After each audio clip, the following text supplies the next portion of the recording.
선생님 안녕하세요. 네, 안녕하세요. 한의사 백승태입니다. 지난번에 이제 어지럼증의 종류하고 뇌졸중의 위험 신호 이렇게 영상을 촬영을 해주셨는데요. 많은 분들이 질문을 많이 해주셨거든요. 네. 원인은 이제 알겠는데 일상생활에서 대체 뭘 해야 되냐, 어떻게 해야 되냐 이런 질문이 있어서 오늘 그거에 대한 좀 답변을 해주시면 좋을 것 같아요. 오늘은 관리법에 대해서 설명드리겠는데 책을 참고로 좀 말씀드릴게요. 사카다 히데아키, 사카다 에이지 박사가 집필한 어지럼증을 고치는 책에서 핵심적인 부분을 이제 말씀드리고 저의 임상 경험을 같이 말씀드리겠습니다.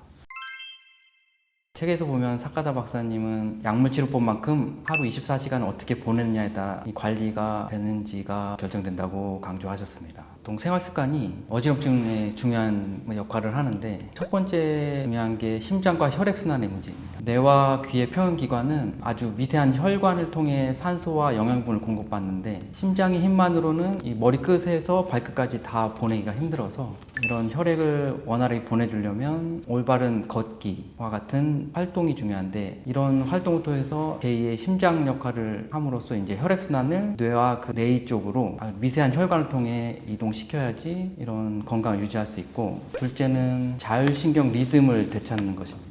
우리 몸은 긴장 스위치인 교감신경은 낮에 활동을 하고 휴식 스위치인 부교감신경은 밤에 주로 활성화돼야 되는데 생활이 불규칙해지고 리듬이 망가지면 밤에도 긴장이 계속되고 낮에는 또 피곤하고 이런 불균형이 생기게 돼서 규칙적인 하루 일과를 바로잡는 것이 자율신경 리듬을 원활하게 하는 데 도움이 됩니다. 그러면 이제 뭐 불규칙한 생활이라면 밤에 늦게 자거나 밤늦게 뭔가 활동을 하다가 아침 늦게 뭐 일어난다거나 이런 것들을 좀 말씀하시는 거죠. 그러면 그렇게 이제 원리를 이제 알았는데 제가 하루에 좀 어떻게 관리를 하면 좋을지 설명을 해주시면 좋을 것 같아요.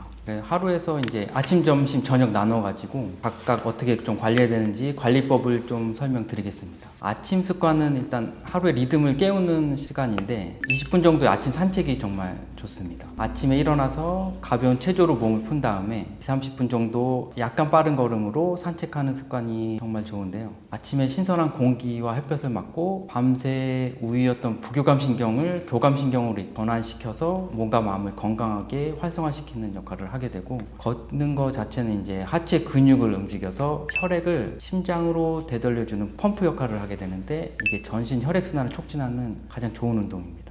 보통은 최대 심박수의 6에서 70% 강도로 걷는 것이 가장 좋은데, 이렇게 되면 최근에 이제 가장 중요되는, 건강에서 가장 중요시되는 미토콘드리아, 여기가 세포 에너지 발전소인데 이런 미토콘드리아의 수를 증가시키고 효율성을 증가시켜서 제 에너지를 활성화시키고 기초 체력을 증진해서 이런 노화 속도를 감소시키는 중요한 효과를 낼 수 있습니다. 그리고 중요한 것이 아침 수분 섭취와 건강한 식사입니다. 일어나자마자 미지근한 물이나 책의 저자가 추천하는 미네랄이 풍부한 해양 심층수 한 컵을 마시면 아주 좋습니다. 이렇게 되면 밤새 손실된 수분을 보충하고 장 운동을 촉진하고 쾌변을 돕게 되게 되겠습니다. 이 변비가 되면 복압을 높여서 뇌와 뇌의 압력이 영향을 줄 수 있어서 안 좋기 때문에 매일 편안하게 변을 볼 수 있으면 아주 건강한 상태를 유지하는 데 도움이 되고, 그래서 아침 식사로는 장 건강에 좋은 낫또나 신선한 과일, 야채, 올리브유 등을 드시면 좋을 것으로 판단됩니다.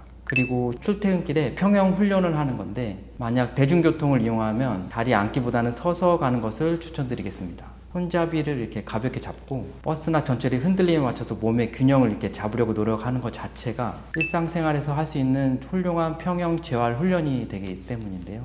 이런 습관을 아침에 하게 되고, 낮의 습관을 살펴보면 낮에는 과부하를 막는 시간이라고 말할 수 있겠습니다. 그래서 점심은 80% 정도만 드시고 간식은 3시까지만 드시는 것을 추천드립니다. 과식을 하게 되면 소화나 혈액순환 위장에 신경을 집중시켜서 내려가는 혈륜을 막게 되는데, 이렇게 되면 뇌가 피곤해지고 몸의 컨디션 유지가 힘들기 때문에 아쉽다고 느끼는 한 80% 정도만 드시는 것을 추천드리겠습니다. 간식은 좀 피하는 것이 좋은데 드신다면 3시 이전까지만 소량 드시는 것을 추천드리겠습니다. 그리고 금연 실천하기가 중요한데, 흡연은 어지럼증의 최악의 습관입니다. 그래서 이런 담배의 니코틴은 뇌와 뇌이로 가는 미세혈관을 강력하게 수축시키고 일산화탄소가 혈액순환을 막기 때문에 뒤로 가는 혈관순환을 막아서 생명줄을 조이는 것 같은 역할을 하게 됩니다. 금연이 너무 어렵다면 하루 10개 이하로 줄이고 흡연 욕구가 생길 때 물 마시거나 가벼운 스트레칭으로 대체하는 노력을 좀 반드시 하시는 게 좋을 것 같습니다.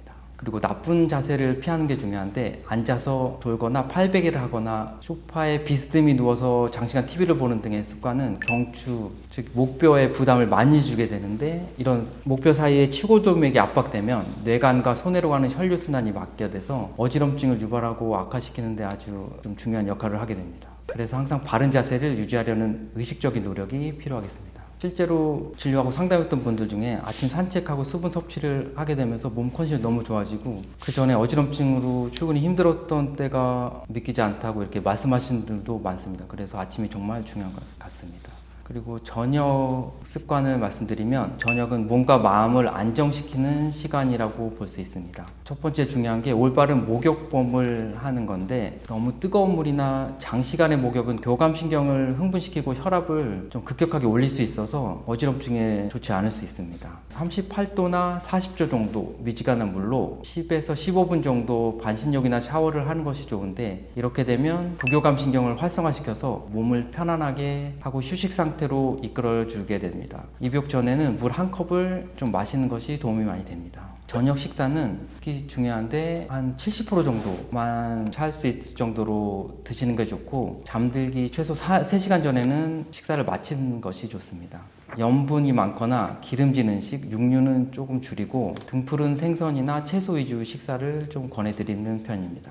취침 전에 수분 섭취와 종아리 마사지도 추천드리는데 잠자는 동안에 우리는 땀과 호흡으로 수분을 잃게 되어 혈액 농도가 늦춰지고 혈전이 생길 수가 있기 때문에 이를 예방하기 위해서 잠들기 전에 물 한두 컵을 반드시 마시는 것이 좋습니다. 그리고 여기 책에서 강조하는 것이 바로 종아리 마사지인데 종아리는 제2의 심장이라고 불립니다. 그래서 잠들기 전 5분 정도에 양쪽 종아리를 부드럽게 주물러주면 다리에 정체되어 있던 혈액이 좀 심장으로 원활하게 돌아가게 돼서 전신 혈액순환을 돕고 혈전이 생기는 것을 예방하는 데 큰 도움이 됩니다. 밤중에 화장실이 갈릴 때가 있을 때도 잠시 종아리를 좀 마사지하고 가는 게 좋고 밤에 그러지 않은 게 뭐 쥐가 나거나 해서 낙상 사고가 생길 수도 있고 항상 일어날 땐 천천히 일어나는 습관을 가지는 게 좋습니다. 그러면 그 원장님께서 이제 아침, 점심, 저녁으로 네. 이제 습관 3가지씩 설명을 해주셨는데 네. 여기서 가장 좀 중요하게 생각하는 부분이 어떤 것일지 핵심 한 3가지만 더 축약해서 말씀해 주실 수 있으실까요? 일단 아침에 할 수 있다면 이제 조깅하는 것이 정말 중요하고 이게 몸도 좋아지면서 마음에도